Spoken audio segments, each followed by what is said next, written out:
Hey there, I'm Chris, and if you listen to our podcast, my voice might be familiar. I'm joining the videos for the first time tonight. And I'm Paul. I've been on the videos for a little while.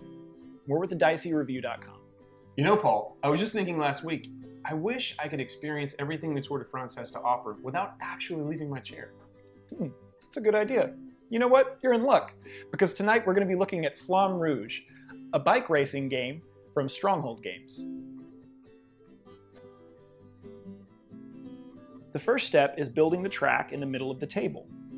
The game comes with a number of example cards that will show you how to build different tracks.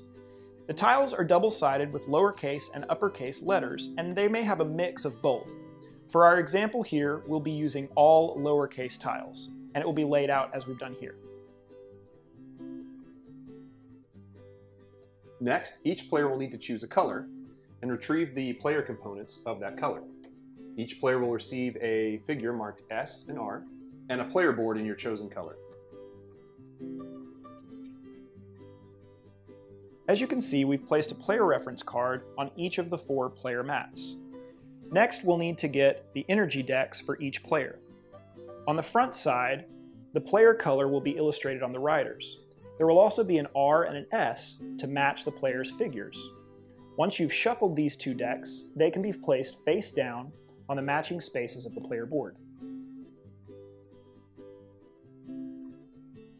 There's an exhaustion deck of identical cards that correspond to both characters. Separate these decks based on the letter in the corner of the card and place each deck near the track.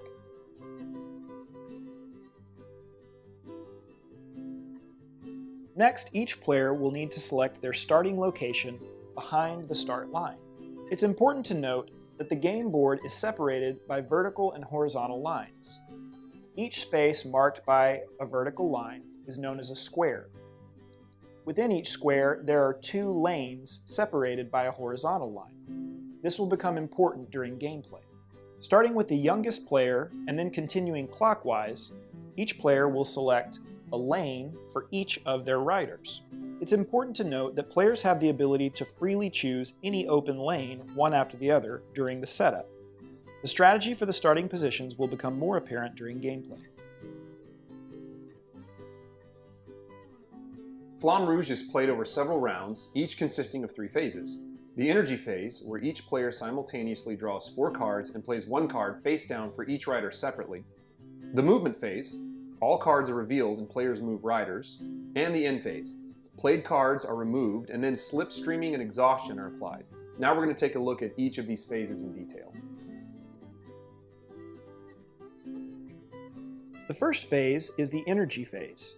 During the energy phase, players will simultaneously draw 4 cards from either deck. It's up to the player to decide which deck to choose from. This can be done in any order that the players wish. I'm going to draw 4 cards from the deck marked R. Players will then select one of the 4 drawn cards to place face down next to the matching rider's energy deck. The remaining 3 cards that were not chosen are placed face up near the player board. This is known as your recycled stack. The recycled cards can be looked through at any time, but players can never look through their face down energy decks.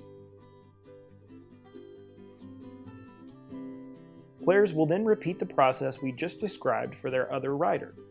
You'll draw 4 cards and select one to play face down. It's important to note that you must place down the card from each deck before selecting from the other. If your deck runs out of cards while you're drawing, shuffle the recycled card stack and draw until you have 4. All players will turn their played cards for both riders face up. Then, starting with the frontmost rider, the characters will move the exact number of squares listed on their card. If there's a tie for first place, the character in the right lane is considered in front. The next player to move is the black player marked R. He has to move 5 spaces. When moving, you can move through other riders and change lanes freely without any extra movement points required. You can never injure movement on a square that is completely occupied, that is, both lanes have riders in them. If you would injure movement in a fully occupied square, you must stop behind that square in the first square with a free lane. Figures must move their full movement if possible, and when ending in a square without any riders, figures must end in the right lane. Players will continue to move rider figures, with the frontmost taking priority. Remember, if there's a tie, the right rider will go first. So the next player to move would be the black character marked S. This figure needs to move 9 spaces. As Chris stated earlier, figures can change lanes freely without any penalty to movement points. Once again, since this character ended in a square without any riders, it moves to the right-hand lane. So that concludes the movement phase. Next is the end phase. The first step in the end phase is removing the played cards. It's important to note that the played cards that are removed entirely from the game. Each played card can only be used once.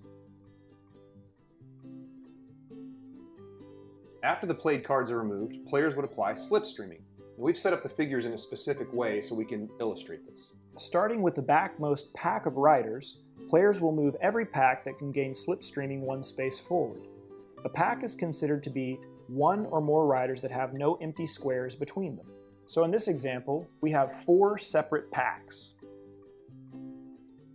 To see if a pack can gain slipstreaming, players will check to see if there's exactly 1 empty square between 2 packs. If this is the case, then the backmost pack will move 1 space forward to merge with the pack ahead of them. In this example, the green figure would merge with the pack in front of it. This new merged pack would then check in front of them to see if they gain slipstreaming. So in this example, this entire group would move 1 space forward. This illustrates slipstreaming. After slipstreaming is assessed, exhaustion cards must be given. A rider will be exhausted if there is 1 completely empty square in front of them. So in this example, this figure would be the only card given exhaustion. Even though there's an empty lane in front of this character, they wouldn't receive an exhaustion card because the square is not empty. In this specific example, the figure marked S would gain an exhaustion card in their recycled pile. Players would need to take an exhaustion card from the matching deck based on which figure is exhausted. As you can see, Chris grabbed an S exhaustion card to add to this recycled pile. It's important to note that since the exhaustion cards are added to the player's recycled piles, they will periodically be shuffled and drawn as part of the player's hand. After exhaustion cards are assigned, play will then continue, repeating these 3 phases until the end-game condition is met. The game ends when any 1 figure crosses the finish line. This triggers the game end and the remaining players finish their round movements.